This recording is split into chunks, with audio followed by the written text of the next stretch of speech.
be seated. For the purpose of the record, we return back to the trial of Commonwealth versus Lindsay Clancy. All parties are present, including the defendant, and including the patient and jurors. All right, thank you, Madam Clerk. Trudy Sprague? Thank you, Your Honor. Good afternoon. Afternoon. Now, you testified in direct examination about the statements that Lindsay made in December about having thoughts about harming the children. When in December was that? I don't exactly remember. I would say early to mid December, probably maybe earlier rather than mid-December, but I don't exactly remember when. Okay. And when she made the statement that she had thoughts of harming the children, did either you or Patrick ask her what she meant by that? I believe I remember Pat asking her if she felt like she couldn't be alone with the children, and she said no. And after she made those statements, did you have any thoughts about committing her? No. Did you have any thoughts about having her come stay with you in Connecticut away from the children? No. Were you concerned for the children's safety at that point in time? No, because I was there. Okay. And you were asked about some text messages in October, and those are now an exhibit, I believe. Exhibit 276. And so you talked about the text on the 20th when she asked you to come and she was having a hard time, right? Yes. A day before, on October 19th, she had sent you a different text message stating, "Hi, Mom. Would you ever consider coming to stay with us for a couple days at a time to help with childcare so I can work? And talking to a therapist and doing a lot of thinking, I actually think going to work will help me, but it's really hard with nurses' hours to get childcare that we need. I'm thinking if you could come like Sunday to mid-Tuesday, it'd be really helpful, just a thought." Do you remember that text the day before? Yes. And did you agree in a text message that you said I can come and help out? Yes.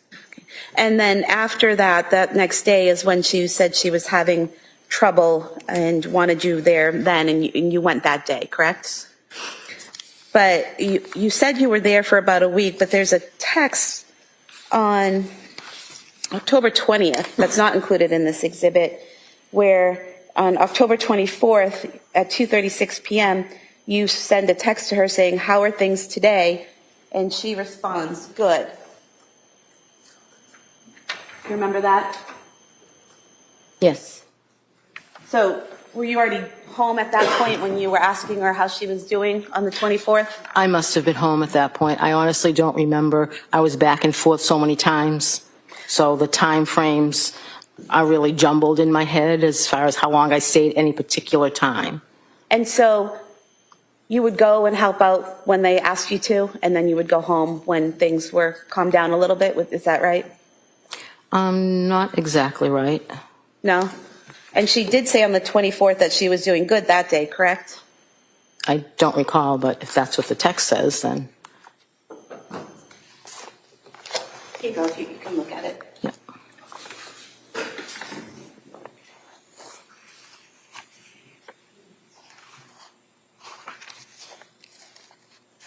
Okay.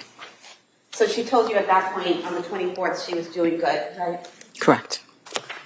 You could have this page marked as the next exhibit. Any objection? No. That may be marked. 277.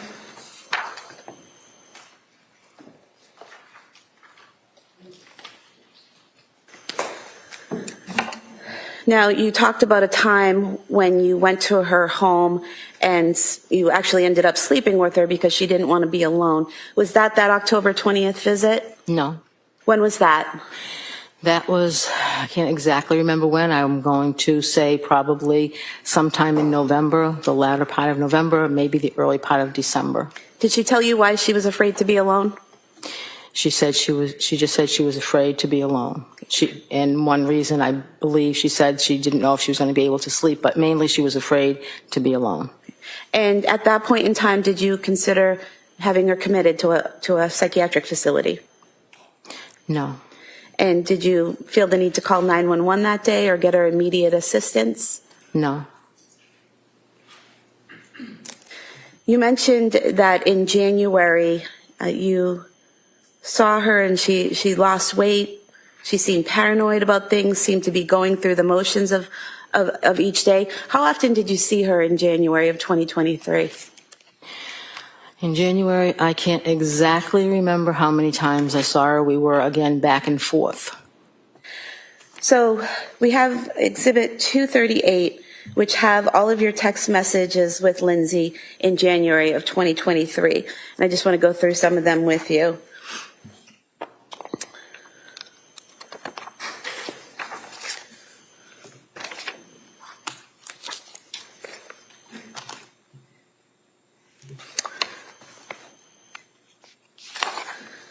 So on page 17 of the exhibit, this is on January 4th, 2023, so the day before she was discharged from McLean. And she sent you a text stating, "Think I'm coming home tomorrow evening, !"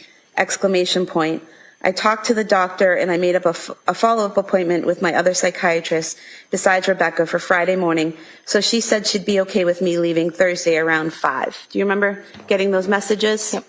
And were you staying at the home helping out with the kids at that point? Yes. And did you go to Cora's birthday party on the 7th? I did not. It was a children's party. I stayed home with Callan. Okay.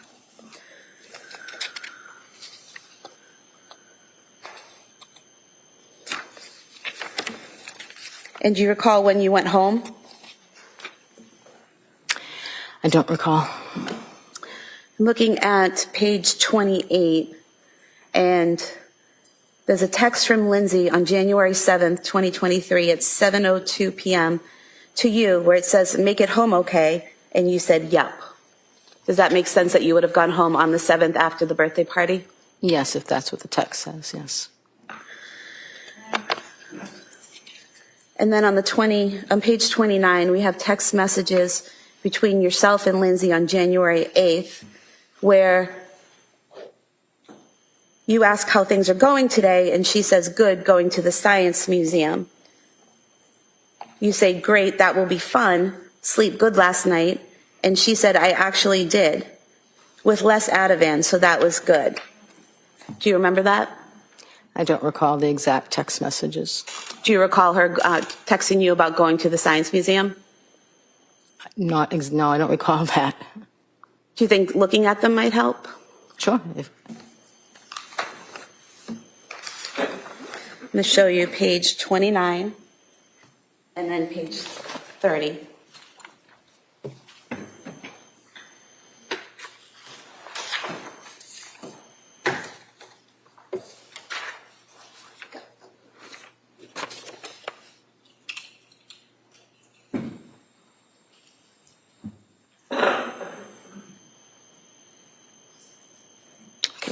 Does that refresh your memory? That's what the text says, yes.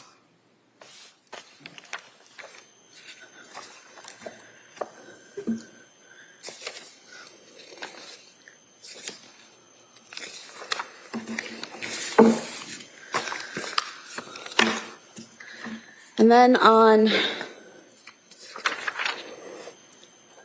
page 34, you ask how the museum was today, and Lindsay sent you some photographs and said it was fun, the kids really liked it. Do you remember that?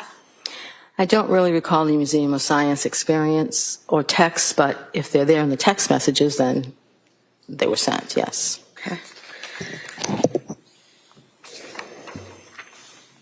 Then on page 39, this is January 10th.